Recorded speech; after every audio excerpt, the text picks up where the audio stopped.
Hello, everybody. My name's Milan Starcic. Welcome to Freedom Rising, a podcast dedicated to empowering individuals on the journey to personal growth, lasting serenity, and freedom from addiction. Tune in and join the movement. Your journey to freedom starts here. We neither represent, promote, or demote any 12-step program or organization. We are merely souls on the path of recovery with the desire to expand our lives and experiences and share them with you. Hello, everybody. Hi, everybody. Welcome to the 68th Recovery Freedom Rising podcast. I'm Milan Starcic with co-host Shannon B. And today's topic is Step 10. Would you please read Step 10 and share what this step means to you, Shannon? You got it. Step 10, continue to take personal inventory. And when we were wrong, promptly admitted it. So the continue to take personal inventory comes from our 4, right? Meaning that for me, each day I'm keeping track, right, of how I'm showing up in life.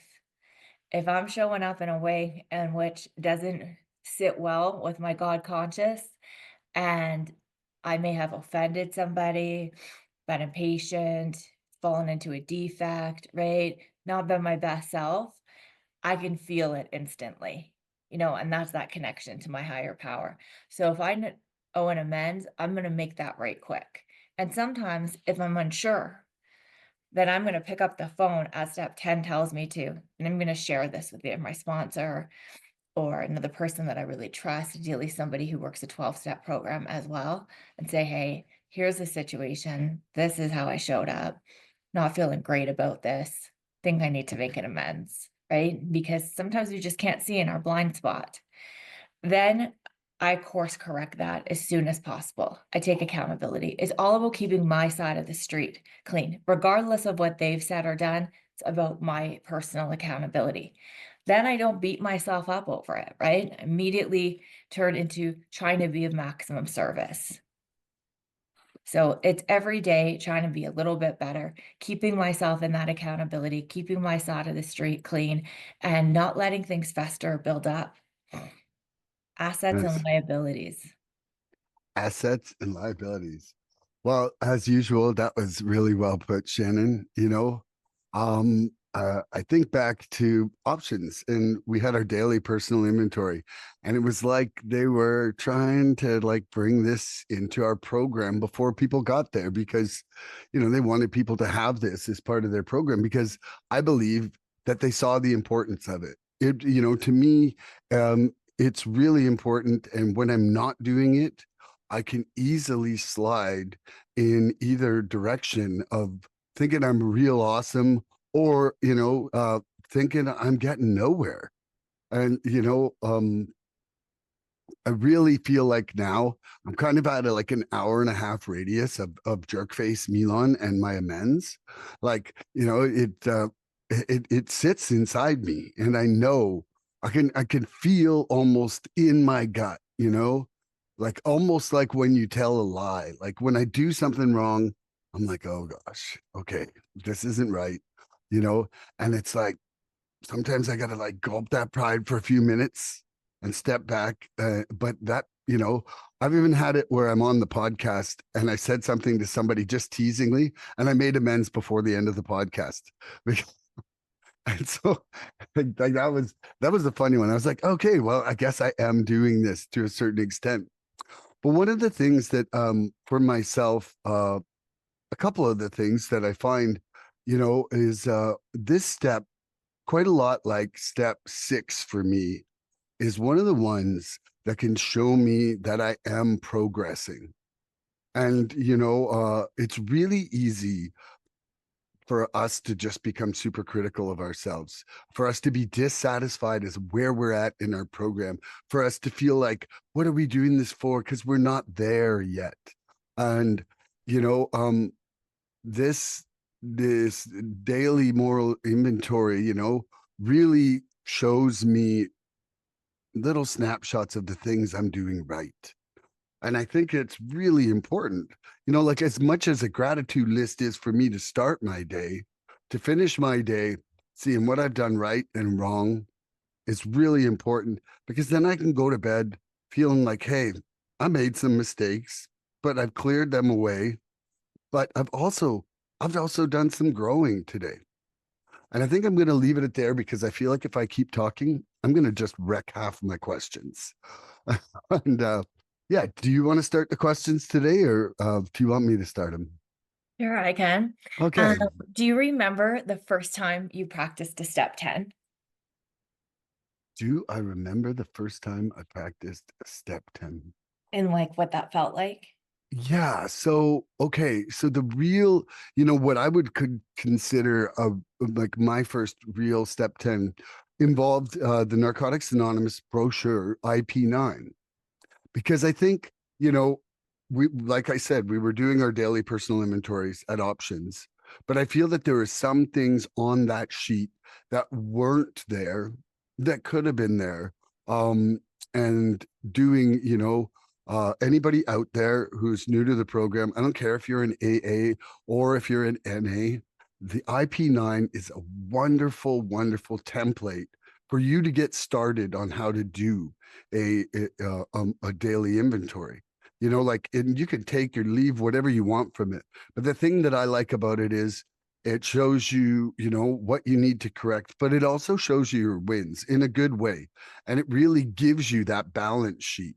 The reason it's called a balance sheet is literally because you're balancing, your assets and your liabilities. And so, what they're looking for is not for you to condemn yourself or be super critical, but to show that you are literally living in the capacity of your assets, your good things, and your liabilities, your bad things, right? And so I remember doing that on my own one day, like right after I left options, actually. And it was on a day actually that I was not having like a particularly awesome day inside my own little brain. And by the time I was done, I was like, oh, I'm not so bad. I'm not so bad. Oh, like Milan's not such a bad guy. And I liked that for it, like I recognized right at that moment that, as somebody who really didn't think too much of himself at that point, that it's really important for us to keep all the gravel off the edge of our roads. It's kind of like if you've ever driven a bicycle or a dirt bike and you've been on asphalt and you go around a corner, when there's gravel, you slip out and you wipe out, and the only difference is that little bits of gravel. There's like a whole paved road, but those little bits of gravel can make you fall, and it's kind of like that with a step 10. It's like you just got to sweep off that bit of gravel and that keeps you in good traction on your road. Love That's that. it. And you? hmm I remember it because it's very profound. It was 2015, and I was just at a treatment, and I don't remember, sorry, I don't remember the exact details of what the step 10 was over, but I remember when I made one, and something just didn't sit right with me. And I called one of my support workers from treatment, and I said, "Hey, I just need to run this past you."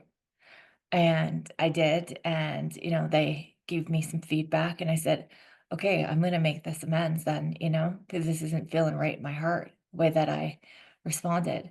And they said, "Congratulations, you just did your first step 10. You just did a step 10." And I was like, "I did?" You know?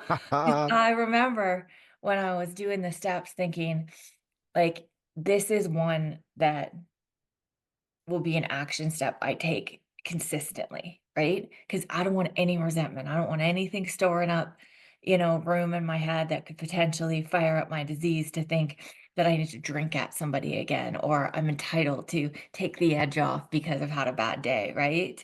So when I went in, then, made that, took my accountability in that and didn't get stuck in my own head of like, "Oh, you should have done better, or you shouldn't have said that, or you should have had more restraint," right? And then, like, continued on with the day. I felt like such a freedom because in the past, if something would have set me off, like, the whole day would have been shot, right? Like, it would have just been like, "Well, today's a write-off because something's gone wrong." But we don't have to live that way anymore. So, yeah, that was that was a really cool experience, and just how it was explained to me too, right? Like, you're never gonna go through a day. And at the end of it, do like, a recap of your day, an inventory, and you've done nothing right. Like, this isn't about shining a spotlight on our failures. It's about like debits and credits, right? Mhm. Okay. Mm, not so great on this one. Do I owe an amends? Yeah, let's get that on. Tomorrow's a new day. Oh, this happened. Was very self-aware. Practice some self-restraint. Go, Yep. it's not about beating ourselves up. We're human, but we don't have the luxury. It says anger is a dubious luxury of normies. I don't have the luxury of staying in anger because, like everything in life, as a true alcoholic, I take more than my fair share, right? Not just a little pissed off. I'm livid. And then that is a cycle of drinking at people. So, yeah, 10 keeps me accountable, keeps me in the moment, make sure that I'm not having to avoid anybody.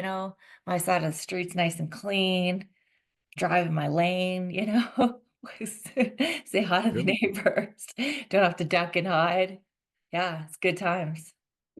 Awesome. Okie dokie. I'm going to ask you a question. Please do, my friend. Okay. Then comes the acid test. Can we stay sober, keep in emotional balance, and live to good purpose under all conditions?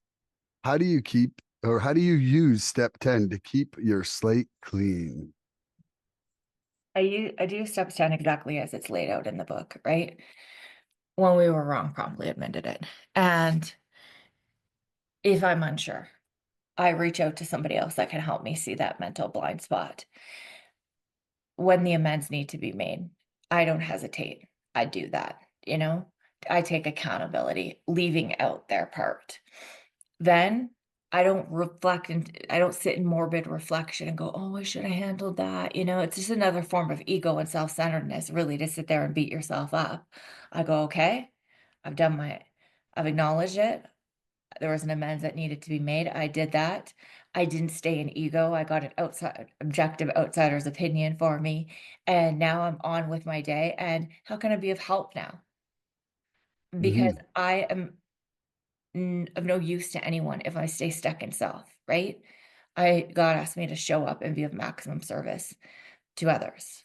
So I do just that. That's how I stay in the realm of spiritual fitness. I had this guest on a person I met down in Sayulita at the meetings there. And best quote ever on the podcast yet is this is not a program of self-improvement. This is a program of surrender. And I'm just in love with that now. There's surrender's been coming up in like a million different directions for me in the last like 10 days. And especially on the podcast, just different people saying like, one of the people who comes on, they say, how free do you want to be? And the instant response of last Friday's guest was, I believe that your freedom is directly proportional to your level of surrender. And it's so anyway, using step 10, it says to promptly, admit the wrongs that we've done. But one thing it doesn't say is that you promptly correct yourself or you become the controller of less anger. It really rolls into making that amends and then kind of reuniting with your higher power into a surrender. It's not saying, hey, you are the master of anger, you are the master of sadness, you are the master of anxiety. It's not. It's saying, hey, we're going to make mistakes and we've got to correct them, like with the amends, but we're not responsible for those character defects and shortcomings. Like, it's like we're humbly asking our higher power to remove them in step 6, I think it is, or 7. Anyway, but it's not saying to change that format. And so it's not like on a daily basis, take your will back and think you're going to fix yourself, because it's like for us, it's got to be trying to get ourselves to surrender, and recognizing what we need to surrender more so than anything else. You In know, I've had 7 it says, "We were mm, entirely ready for God to remove entirely ready. Exactly. defects," not, "We will and remove them entirely ourselves." So, for me to be entirely ready for God to remove a defect, right? I can't sit there and idle and go, "Oh, well, he just hasn't removed the anger yet, so it's a free for all for me to use it." It's, "Okay, I acted in anger. How should I have acted instead?"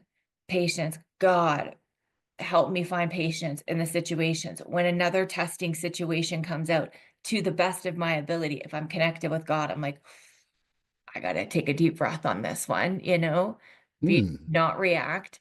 And if I practice patience, the more that I practice patience, the more I'm going to correct myself where I'm not falling back on that defect all the time. And that's how I show God I'm entirely ready for things to be removed. But look, I started in this gig, no, we'll say like 2013, maybe, but before that, it's 2025. Do I never get angry? Hard no. Hard no. Right? I'm sure I could tick you off right now if I pushed hard enough. You don't even have to do anything. Give me 2 seconds up here and I'll get something going. You know what I mean? Yep. And there's times where like I don't even think I'm gonna act out in a defect that I do, and I just do, right? But the window of me recognizing it gets shorter and shorter. And that's in the 10 and in the surrender. And like I screwed up. That is an admission, right? That is a surrender. Hey, I know I made a mistake. I'm not sitting in ego. I love, Awesome. like, how free do you want to be, right? It's like Yep. someone I respect really well in the room says, "Do you want to be right or do you want to be happy?" Yeah, exactly. The shortly after getting out of options, Gabriel and I became like calibration brothers. And Calibration brothers. I love the term. and it's just like when when we think we're wrong, we promptly refer to each other and then move from there because That's a they're 10. like, I had a delusional way of changing the reality of things in order to enable my using. But consequently, like removed the using and it just enabled really character defects. Like Love. whether it was anger, whether it was anxiety, whether it was, overly mourning when things weren't even sad or celebrating. But, without him, I feel, or without each other, really, both of us would have made a lot of mistakes. I think I could safely say that I have calibrated his ass as much as he's calibrated mine, and not in an ego way, just that, we've relied on each other. And that's been one of the beautiful things about a reciprocal relationship. And some people can have that with their sponsor. But I feel like sometimes when you're early in the program, you're maybe ashamed to go to your sponsor with all this stuff. And that's okay. And the reason that I'm saying this now is that anybody new and out there, snag yourself a calibration brother or sister, depending what sex you are or whatever, just so that you have somebody that you can fearlessly talk to about these questions. Because I guarantee there's a distortion of perception in early recovery, just even while your brain is still healing in of trying to recalibrate to a life without those substances. Like we really have to recalibrate our motives in almost everything because our motives used to be completely self-centered and generally justifying, drinking or using drugs. And I think I'm going to leave that one there. And you have another question.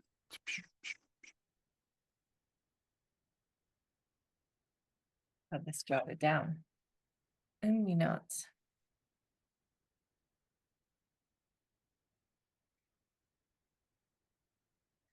At the end, when you're doing your step 10 inventory, right? So for anyone who's not sure what I'm referring to, it's just basically like a good review of the day, right? Where did it show up in gratitude? Things am I very grateful for? What went right, right? What are some of that stuff that's weighing on me? Like, it's probably wasn't the best me that showed up here. Or am I falling into a pattern, right? Am I quickly short with a loved one? And I'm not correcting that. That needs to go down there, right? So it's really just like, here's some areas of improvement. Here's where I did well, right? So we can set ourselves up for success the next day. So when we glance at like our debit side, right? So our areas of opportunity, as I like to call it, we should carefully examine our motives in each thought or act that appears to be wrong. In most cases, our motives won't be hard to see or understand. When prideful, anger, jealousy, anxiety, or fearfulness, we act accordingly. And that was that. Here we need to recognize that we did act or think bad. Try to visualize how we might have done better and resolve with God's help to carry these lessons over into tomorrow, making, of course, any amends as neglected. So, my question is, when you're doing this, do you still see a pattern of certain defects in your behaviors? Absolutely. You know, I think my current greatest struggle would be, you know, a lack of acceptance or tolerance of others. And you know, like your question was like basically like, hi Milan, we're jumping into your mind when you're finding yourself short with a loved one. You know, like that for sure is my most common defect that I can see at this current point. Like maybe there's something else that's more glaring to other people, but for me, what makes me, what makes me the most disconcerted with myself is that common failing. And and the one thing I think is really important, you know, gosh, it was about two-thirds the way through when you were reading, but it said, with God's help, To carry you these lessons into tomorrow. that's right. It doesn't say, hey, go fix yourself and meet God tomorrow for a high five to say how great you are. You know, it's one of the important things that, me and my sponsor have been discussing quite a bit is that, you know, we, we used the surrender to take away our most, critical defect being our addiction. And then we come to this point with our shortcomings and our defects. And it's like we hold back on that surrender and still keep trying to grab the wheel. It's like, hey, man, you're the best driver ever. Mind giving me the wheel on the most dangerous part of this? And we do it over and over. And then when I say we, I mean me. You know, my conversations with my sponsor are not usually about his problems. It's usually about mine, but he generally relates his problems into that scenario. So, for me, it's really I have to realize that I need help. I need help. I need help. Like, and to actually be open to that, because I spent 51 years not being able to solve my biggest problem and had to finally admit powerlessness on it. Well, my top three defects are 95% of my life's problems. And, so why do I think I got a handle on them? Yeah. Mm, I like that. Very well said. And you, Miss Shannon B? Yes. So I've been doing some work on identifying deeper fears in me and really identifying fear, period, too.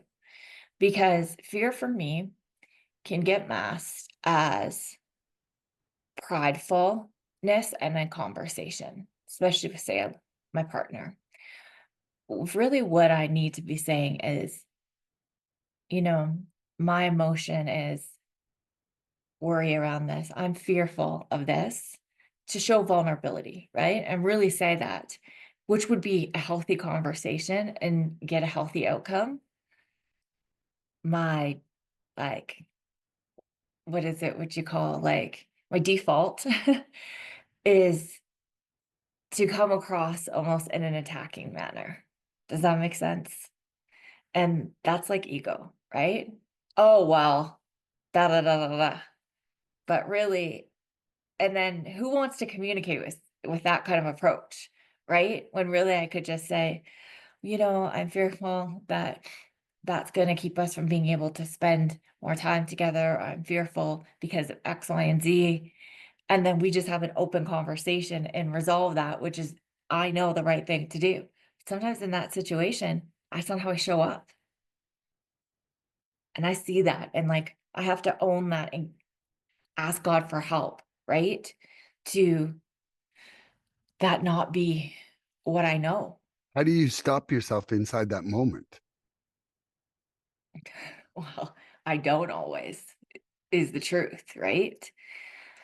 But what I am good at is I can stop midway or quickly after and say, ooh, I'm not cool with how I just handled that.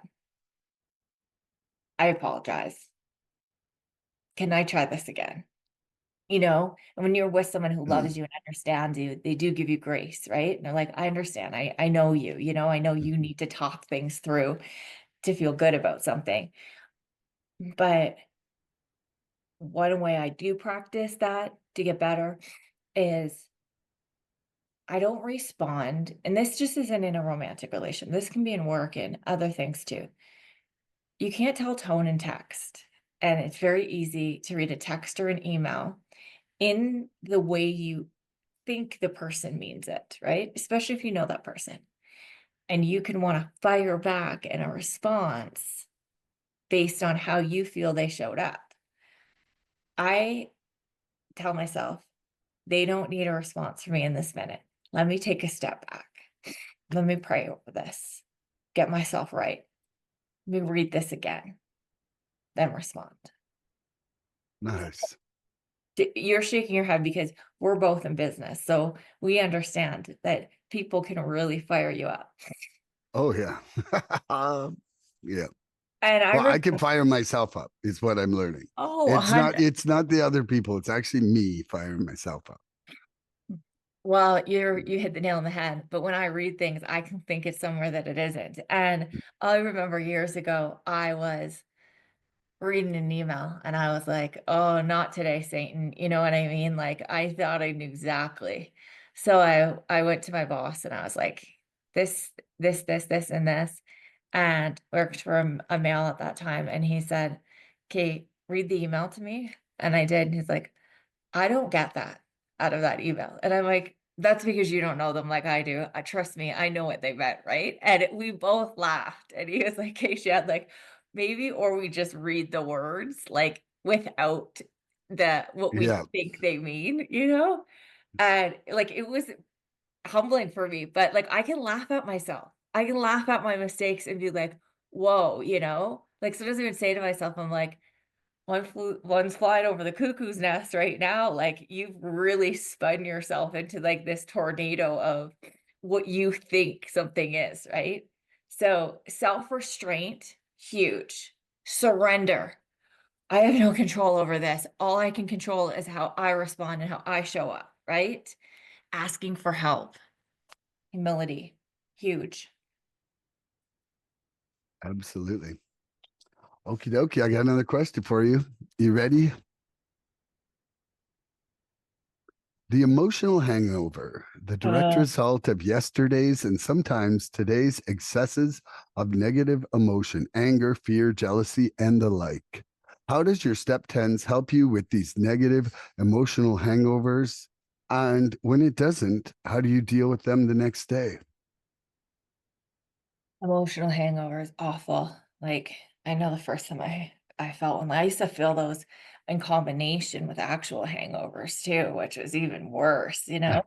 oh, But yeah. oh, there's been times over the years, decisions I've made, people I've chosen to be with, gas on a fire, and you just wake up and you're spent, spent, spent, spent.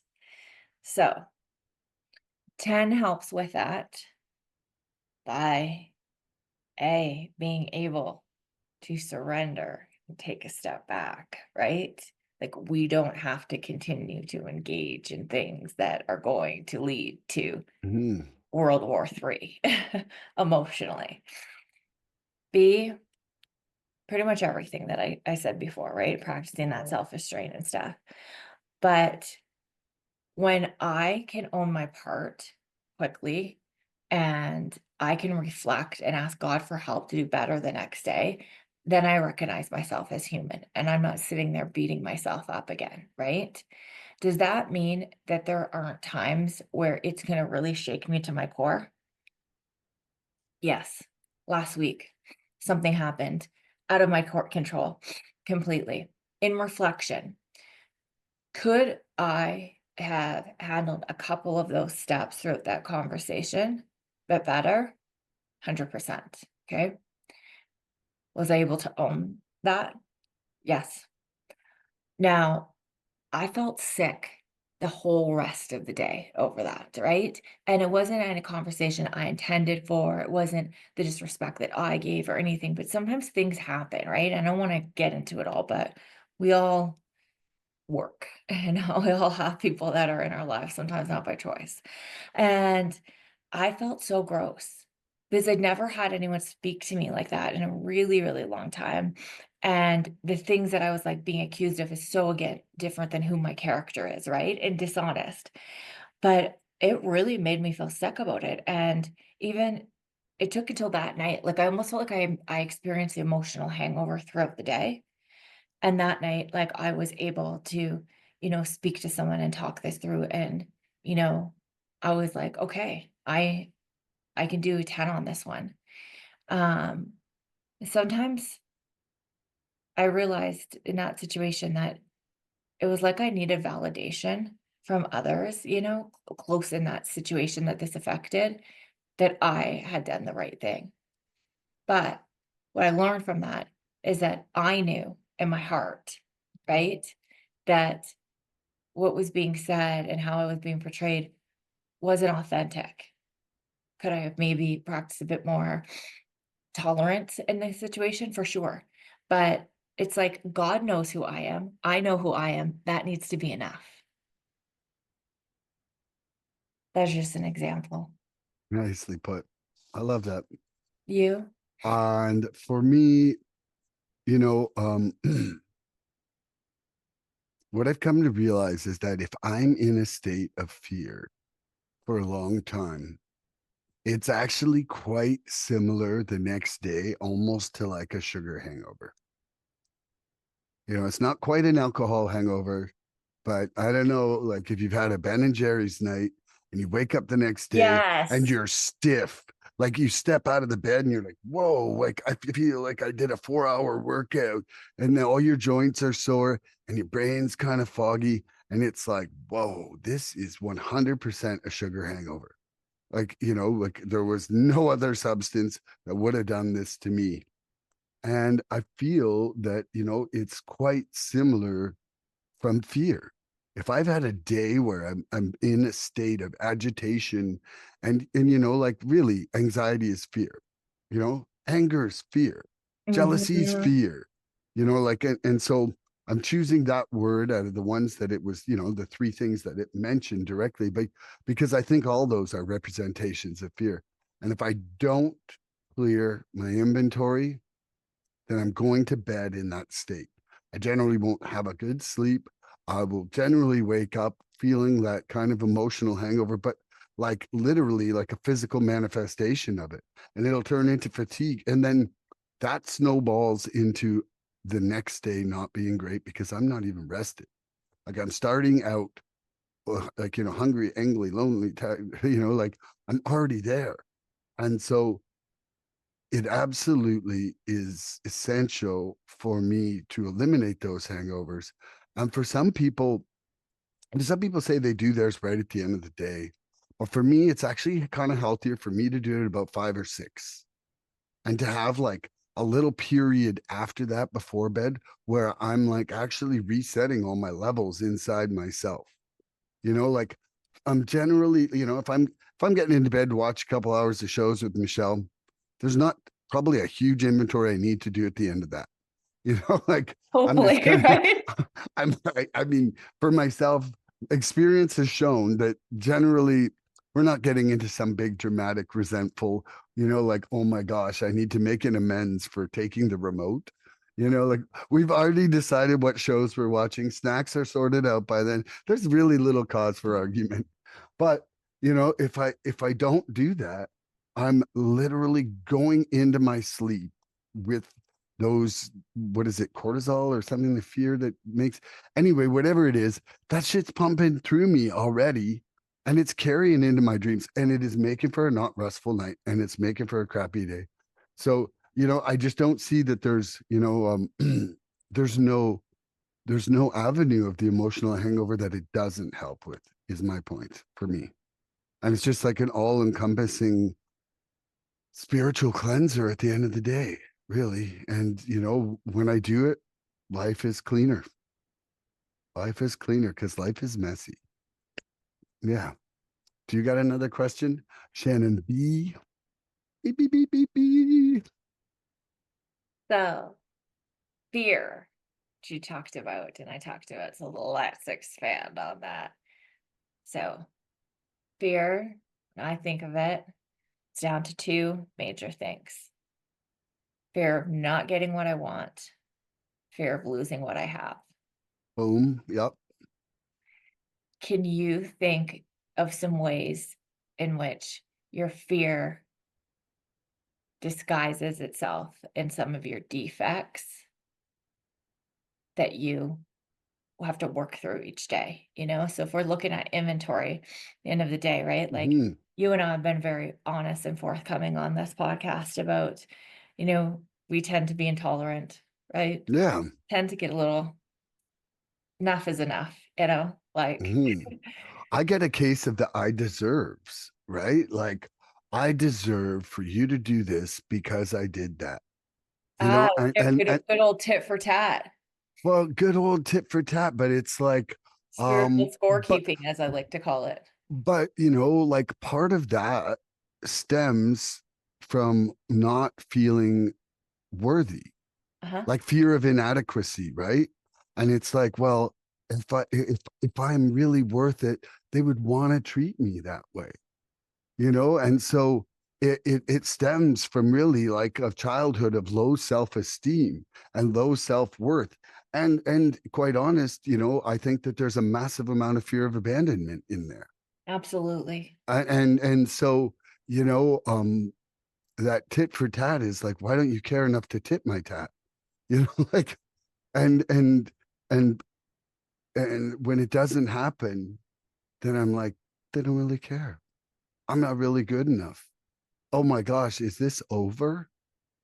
You know, because like, I feel like, I don't know what created it and where it came from, but there is a, like, an expectation of reciprocation that is really hard to shake. And it's easier now being inside the program than it was before. Like, I'm happy to help someone out and just not even look back on an expectation of reciprocation, and just be like, service time, like, put on my service hood. And I'm just like, service hood doesn't have like an expectation. Service hood is just doing, like, when I wear the service cap, I just don't want anything back. In fact, please don't give me something back, because you might just be ruining my concept of service, you know and because then it's like, even if a reciprocation occurs over and over, even when it's unasked for, I will start to expect it. Mm. Like, I can't stop that. So it's like, for me, I prefer if there isn't like a reciprocation, and it's just like, hey, I'm doing this, and then maybe at another time you do something because that's what you want to do, you know Like that hmm honesty.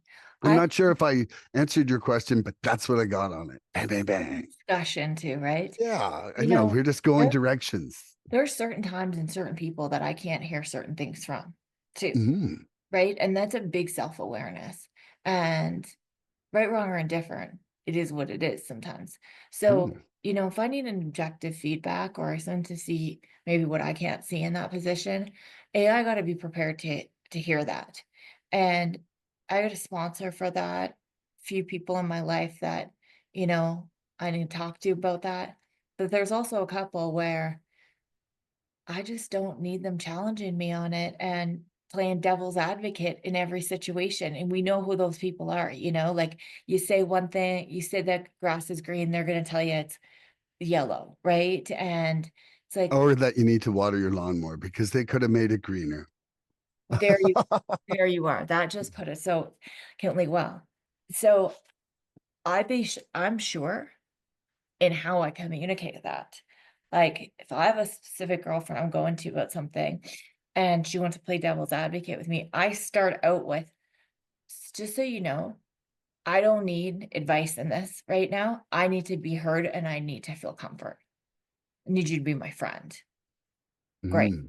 Now, we're we're not taking this off the deep it's my responsibility too, that I'm not taking this off the deep end, letting somebody gas me up, because I know that those situations too, right? Where I can be really in the story and really in the entitlement, and in the ego, and then someone's like, "Yeah, and remember and you know what she did remember when she did this to you too, right?" And then now we've got premium like fuel in that tank. I've cut the brake lines and it's freaking go time, right?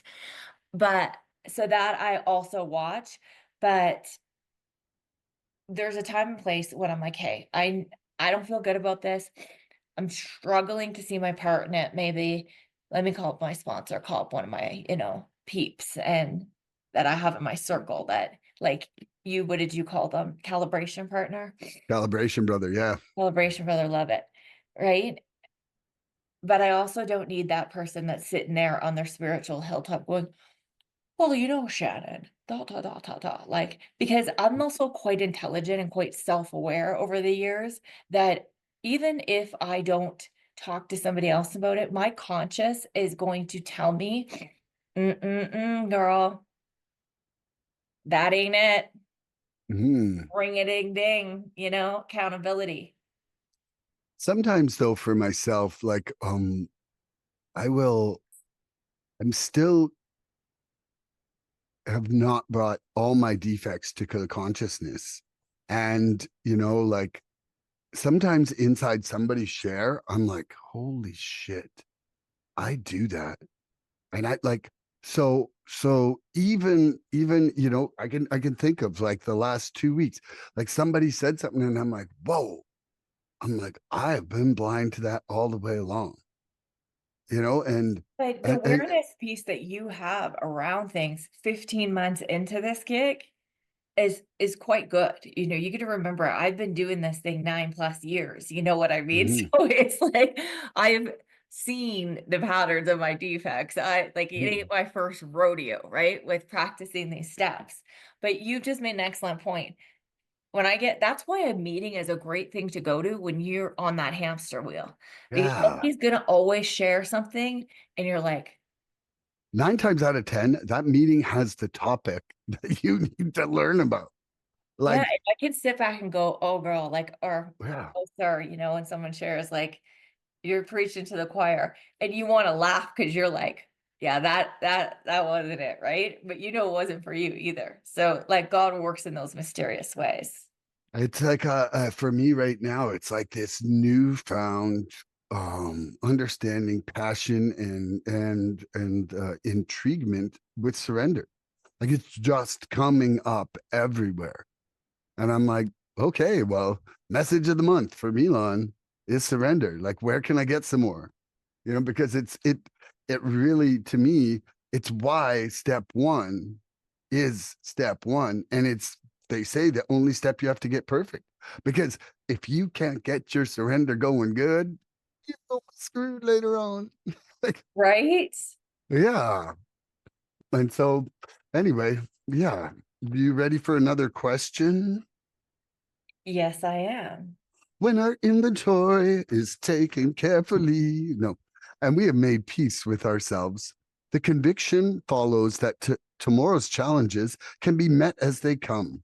How do you ensure that you look at the positive and negative in your inventories to keep progressing towards perfection? And I Mm. add the towards because he does add the towards in the 12 by 12. Well, yeah, that's what we doing here, right? Is seeking towards perfection, right? Continuing to grow. So Mhm. if I heard you correctly, it's how do I spot this stuff in my daily inventory? How do you ensure you look at the positive and the negative in your inventories to keep progressing towards perfection? Mm. Well, learning daily to spot, admit, and correct these flaws, right? Like that's like an essence of character building and good living. So when I can Ooh, yes, spot and his assess, thing. I drop. When I can spot and assess, like, yeah, yeah, yeah, ooh, that was 3 Ah, days ago too. Little idle there, Shan. We don't need the car falling back down the hill. So then I can say, okay, I'm getting something out of it, or what is the deeperness in this, right? If I keep falling into impatience, why? Which by the grace of God, that defect has been removed from me because that was a shining star when before I got sober. Today, it's just I'm far, far, far more patient than I've ever been. But we'll use that for an example. So if I see myself like, oh, super impatient, laying on the horn, short with somebody at Tim Hortons next day, driving like a lunatic because I'm late, blah, blah, blah, right? Like I'm just giving this example. So it was something that like, I did a lot. Let me break this down here. What's the damn issue here? Oh, the issue is my time management. I'm not managing my time well. So now I'm running late and I'm making it everybody else's fault, right? Like it's that driver's fault because they should know to drive a bit faster, right? And I'm going to ruin their day by laying on that horn, or I'm going to start acting this way. And oh, I'm 5, 10 minutes late for something. It's basically on time, like the justification and like that ego. But when I really break that down and everything comes down to one thing, we thrive in chaos. That's why addicts and alcoholics are such big procrastinators, right? We almost get like a sick thrill out of, I'll push that off. I'll push that off. Then I'll do it. Or have you ever said to yourself, I'm just going to watch this show on Netflix and then I'm going to do this? You're 3 Netflix shows and you've had a meal, you've done something else, and you're like, this is far more a morning thing for me now tomorrow because I'm quite tired. So I'm gonna get up early to do that this tomorrow morning. Does this any of this ringing a bell? maybe sometimes. Right? Wake up. No, no, no, no, no. I've got way too much to do. This, you know what? I'm actually gonna do this when I get home after work. And like it just keeps stacking like that. When I will continue to think about it and obsess over this thing that I didn't do. When it would have taken 30 minutes, an hour to just go and do it. And then I can enjoy the Exactly. rest of the evening or not bring this into tomorrow. But I am, and I still do this. I am the absolute worst at, I'll get to that tomorrow. Mhm. But tomorrow doesn't count. Then it's in the midnight hour, and I'm like, oh, this is when I do my best work. Like, and I've created all this anxiety and all of this, right? So the only way to change that is to absolutely change it. And if I'm not, I need to take a good hard look at why I keep doing this. Because Mhm. there's something in there that is deep rooted Well, that procrastination is a defect, and worry is the thief of joy.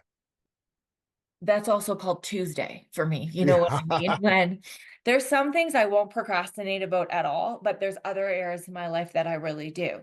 Unfortunately, Revenue Canada falls into that sometimes when, I'm like, I need to talk to them about something. Oh, well, I got to call at the crack of dawn and I'm on hold for an hour. So Wally tried tomorrow, right? Or like just anything that's so tedious to me. But the problem is that I'm actually delaying my own payoff a lot of times. Like, Mm, if you have to get some information, some documents together for something for a favorable outcome for you, but I'm dragging my feet on that because it's such a nuisance to do, or I just don't want to sit down and carve out the 3, 4 hours it might take to do that. It's like, okay, like what am I really doing here? Why am I procrastinating this? So, how do I correct that? Well, when a real nuisance task comes up, I got to do the nuisance task. Now, am I doing that 90% of the time? Hard no. Am I even at 70 right now? I'd say that might be a bit of a stretch. 65, probably where I'm sitting. And I got to really take a good hard look at why I'm not okay with getting things off my plate. Because, and I'm sorry I'm going on about this, but I feel like a mm. lot of people can relate to this, like even non-elks, is it's like we need some sort of chaos to function. Like, if things are peace and calm and it's like, "Wow, I've taken care of these responsibilities. Now, I've got a beautiful weekend ahead of me," or whatever. It's like, I can't be okay in that. I need there to be some sort of thing still kinda stressing me out to stay balanced or something. It's so twisted, I don't even get it. But I think long I think story there's a way short, that we don't like feel like we deserve peace, you know? it's probably linked to some childhood trauma, to something Mm, else, the list goes on, right? But mm.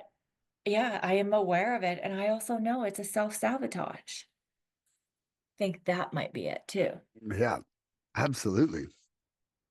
I don't even know if that answered the question. I don't Oh, I know it did. I know it did. We're There was a amazing. minute there that I wasn't even sure what we were talking about anymore, but I loved it. I loved it. That's my very favorite. but I need I talk about this stuff because I need to hold myself accountable. The other Mm, day, I was telling my girlfriend she's got, like, a spin off of my defects too, right? mhm. You just gotta make a list, you gotta get 1 done each day. Yeah.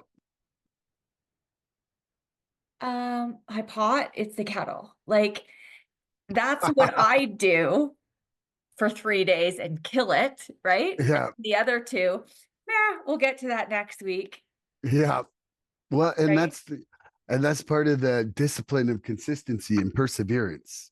You know, I just did a Discipline podcast on perseverance yesterday. discipline is a defect that not only do I live in, I've built a mother-in-law suite there, I've got a lot of real estate, I've got a business. I lack discipline Yeah. in certain areas of my life that I know I'm not even doing anything to correct. So thank you for reminding me of that. Perseverance, literally the root words of per and severance is very strict. Like you have to be very strict with yourself to have perseverance. So, how do I ensure that I look at the positive and the negative in my inventories to keep progressing towards perfection? They say in the 12 by 12, like, you'd be swimming aimlessly if you didn't set perfection as the ideal. And that's not to say that that's the benchmark against everything that you compare yourself and just consider yourself a perpetual failure, you know, but it does give you the gauge to see incrementally as you and your life get better, and I think that that's super important to be able to take into perspective. And if I don't look at the positive things in my life, I can easily just like I can block them right out and just be Mm, like, holy shit, I was fucking angry today. I didn't fucking understand what they were saying and ruminate on that. And that's one of the things that, kind of is the miracle of the inventory taking is all of that sort of delusionally incorrect perspective is shattered when you take an accurate inventory. And you're just like, whoa, holy shit, I was actually did pretty good today. And holy crap, what I did really wasn't that bad. And oh shit, I've already said sorry for that. Like I already swept that part of the street. Like there's so much that we can quickly forget that are, check marks on the good side, or check marks on the, at least I'm following, the amends making, you know, and so for me, it's kind of following a template that ensures I look at both sides. Because if I don't, I really can roll to the Milan's a jerk. Milan's a jerk. Why am I such a jerk? Hey, there's jerk, jerk, jerk, jerk, jerk, jerk, jerk, instead of jerk, jerk, good guy, jerk, jerk, good guy, you know, where it's like good guys in there too. Yeah. And do you have another question, Shannon? Yeah, more like a little bit of a discussion because I like how we Woo-hoo. talk about things. Mm. So we begin to see that all people, including ourselves, are to some extent emotionally ill as well as frequently wrong. And then we approach true tolerance and see what real love for our fellows actually means. It will become more and more evident as you go forward that it is pointless to become angry or to get hurt by people who, like us, are suffering from the pains of growing up. So, when you're looking at your inventory, right, at the end of the day, and you're making an assessment of yourself and of situations, do you find it gets easier to show love, tolerance, and compassion for other people? Or do you still find it can be challenging to see them as human? I am definitely learning. I'm definitely learning, um, through actually accurately seeing my own mistakes. Like there's a big lesson in seeing how imperfect we are, is that then it opens the gate to like, hey, so is everybody else. I think I told you the story about that 94-year-old client of mine, Rosa Metzler, Mhm. and how she said like nobody thinks they're the villain. And like they're a culmination of their life experiences. So think what happened to them that makes them think that that's okay. And that is like, she's like a little angel sitting right here because her words echo in my life a lot. But then also too, one of the things that I feel like I'm experiencing a lot recently is either with youth or with the elderly. It's like, you know, with the kids, it's like, they just haven't learned that yet.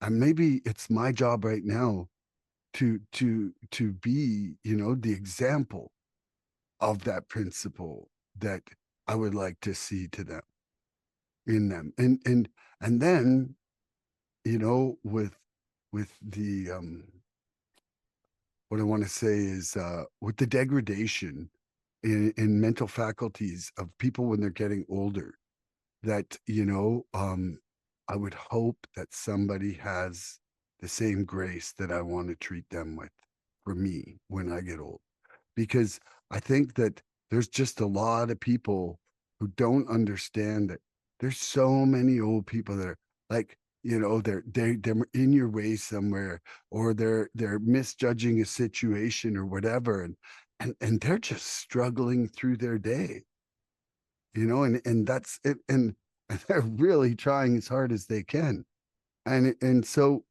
it's it's really like I feel like this is something that, as much as I'm faltering on it, I really am thinking about it, and I'm learning to kind of forgive before I get mad in the situations. It's like there's some hall passes out there that I have that I never had before for people. I like what I read that from the 12 and 12, right? That tied into my question, I and know you did. I read that this morning. I love the 12 and 12.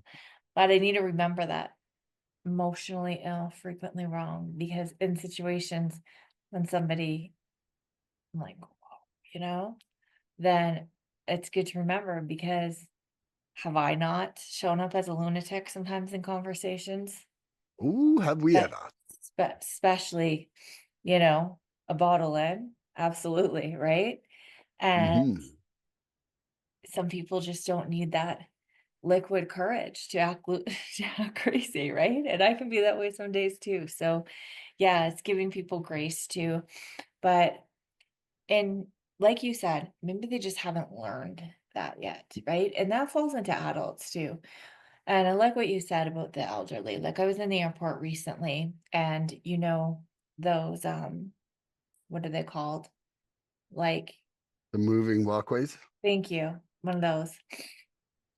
And there's this elderly woman, you know, just ahead of me and she's struggling, right, with her bag. And I thought, so I went around her and I said, let me help you with that. Right. So I was ahead of her to help her get off that walkway. And she was like, oh, thank you so much.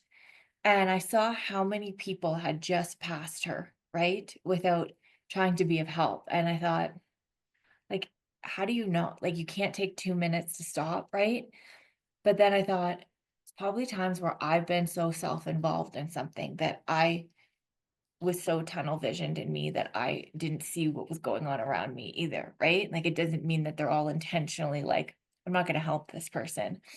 But I do try to show that patience all the time because I know, like, if you're injured, how much slower you're moving and how, like, much of an inconvenience things are.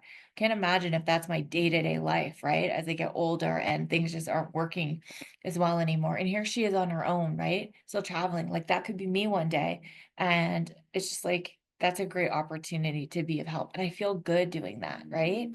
And when you see someone like, oh, thank you so much, or, if someone older tries to talk to you in the store and you have no time for them or anything, it's like, look at that woman you just shared on. Sometimes they're gonna say things that are just such gems and nuggets to you. And it's Life like, changing. Life let's changing. just treat people well, let's hold the door for someone else. Let's Hmm. pay it forward when we can, see someone struggling, stop and help them. See a mom coming with a stroller and she's got 2 kids, you don't whisk past her and go, "Oh, she's gonna take a while," "I might as well go ahead." It's like, "No, why don't I be of help?" Exactly. And when I see people that aren't that way, I'm like, "That's sad for you that you're not able to be self-aware of being of help to other people." Like, that must be a very self-centered life to live. Absolutely. Are you ready for another question? Let's go. Let's go. I love it. You're like ready in charge today. I'm trying. The emphasis on inventory is heavy only because a great many of us have never really acquired the habit of accurate self appraisal. Was it in the program that you started being able to perform accurate self appraise assessments? Mhm. Yeah. For sure. Okay. Um, And it doesn't have to be a 5 minute answer. Like, it's not gonna sometimes, be. okay. Um, Ah, Thanks though. Thanks for letting me know I can get a little long-winded. no, no, no, no. It wasn't that. It's just that I feel like this one's kind of a. I'm just teasing you. I know. I'm just so Um, sensitive. there are definitely times where I could clearly see prior to it when I was wrong about something.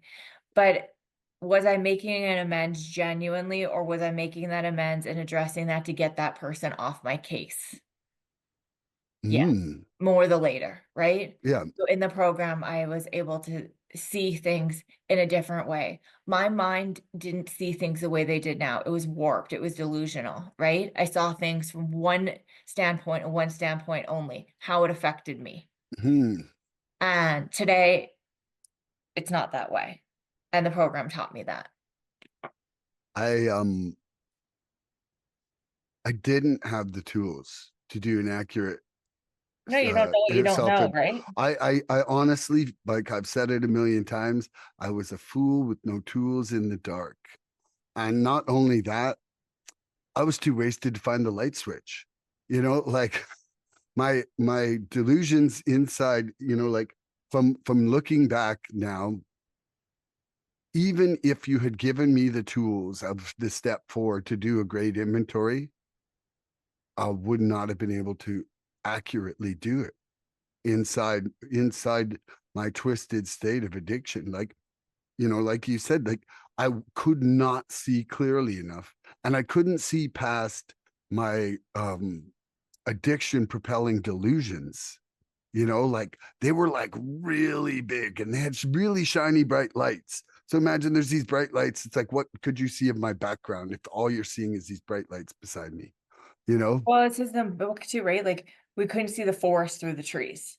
That's Yeah. the bigger picture because we're tunnel visioned on how that affects me, Yeah. period. Absolutely. I Maybe a think. bit of how it affects you if it's a benefit to Mm, me. yeah. Yeah, that's a wonderful way to put it. Okay. You've got another question, Shannon? I've really asked a lot around 10 and I feel really good about it, but Okay. um I do want to see, do you want to say, let me see.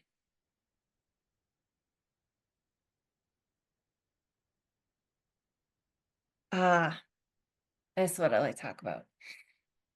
Someone who knew what he was talking about once remarked that pain was the touchstone of all spiritual progress.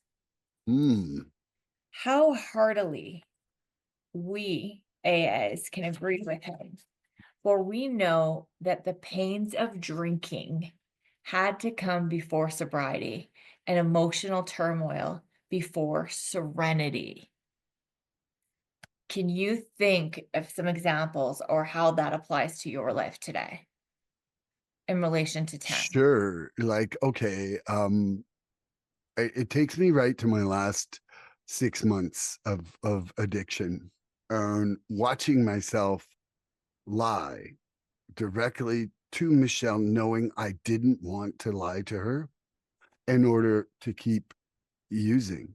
And like watching myself make choices that were hurting myself in order to keep using. And it took like that absolute rock bottom of my experience. Like it took that pain of going to the edge of death and being scared shitless by that experience and the pain of that in order for me to even say, I'm an addict. Like I'd be like, hey, I'm going to kill myself doing this. I don't care. I'm not an addict. I don't care. Like, and that would go over and over. But now like rewind back to that moment where it was to the edge and coming out of that I was like everything's got to change. Like that moment, that pain, that discomfort fueled my willingness and open-mindedness 100%. And without that, I could feel my heart almost beating to my chest. I could watch myself lie to loved ones. I could lie to myself over and over, and that wasn't enough. So I 100% agree with that. There's not a single fiber in me. Yeah. And that's it for me on that one. Wholeheartedly, me too. You know what Yeah. I mean? Like, it wasn't like I had a couple too many cocktails one night, woke up a bit hungover, and was like, oh, I should probably rein it in with a drinking or maybe not drink. Yeah. We got way bigger situations like that that still weren't enough for me to stop, right? Yeah. Because I couldn't know that now. It's disease. Mm. But it had to get to the upteenth degree, right? Before I could even start to see maybe I don't have this. But it was Yeah. the emotional bottom in it Mm. that forced the change for me, right? It wasn't the volume of using, it was where it was taking me. And quite often that can be in today too, right? You get to learn, sometimes I got to learn a lesson, very, very painful lesson, in order for me to be able to surrender and then get into that serenity of acceptance, right? Mm. I really, really, really got to practice over and over and over again love and tolerance and compassion of others. And that's easily said and done for people that you love, want to tolerate, and have compassion for. But when it applies to somebody that, you know, if we had to make a list of people that needed to go during COVID, right? They The must go list, or like to shove them off the boat you know first what if I it's mean? When we were sinking. like, too many people are dying from this that shouldn't be, but we could all volunteer a few that nobody would miss, you God, know? that conversation actually came up a lot with people. It was kind of disturbing how easily people were like, hey, man, why aren't the shitty ones dying? Do you know how many times I heard that conversation from people where they were I'm like, I'm telling you, each family should come up with 3 together?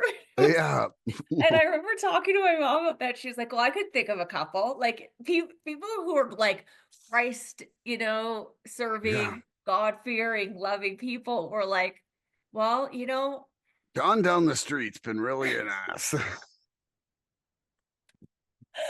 but it's those situations where I need to practice that for people that, A, maybe I don't feel deserve it, it's not my decision to make, or that it really tests me, Sometimes we test it to my Mm, limits in order to surrender. But it's like growth doesn't come in comfortability either. I wish it did. It mm. just doesn't. And So, that me- concludes my TED Talk on step 10. okay, your TED talk on step 10. Well, I want to ask one more question. Please do. Just Let's close it off with a banger. okay. For we can neither think nor act to good purpose until the habit of self restraint has become automatic. How do you step back from a hot situation? Automatic. Closer I am connected to my higher power, more ready I am to practice self-restraint.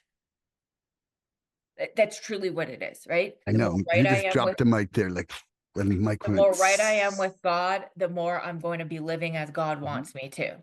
mhm. If I have not prayed, if I have not meditated, if I am not reminding myself that I'm alcoholic and need help getting through a day, then when a situation comes up where I need to pause when agitated, guess what happens? I don't pause and I become agitated. Mhm. And you know what? This is the perfect setup for next week. And Okay. that leads to defects of character, leads to Mm, having to do a 10, leads to having to make amends. Like, it's mhm. not cut and dry, right? For us. So that does lead right into how do we become Yeah. restrained in ourselves? Yes. Step 11. Step 11. So, guess what, everybody? Tune in next week for an exciting adventure on step 11. That's right. Bye bye, everybody. We Ciao, love everyone. you. Thanks. Please help us help others. If you've liked what you've seen here today, please subscribe and share this podcast and help us get to 100 followers. We're looking for interaction with our audience. So please email recoveryfreedomrising@gmail.com or contact Milan South Okanagan Starcic on Facebook with questions, topic suggestions, or just comments. We'd love to hear from you.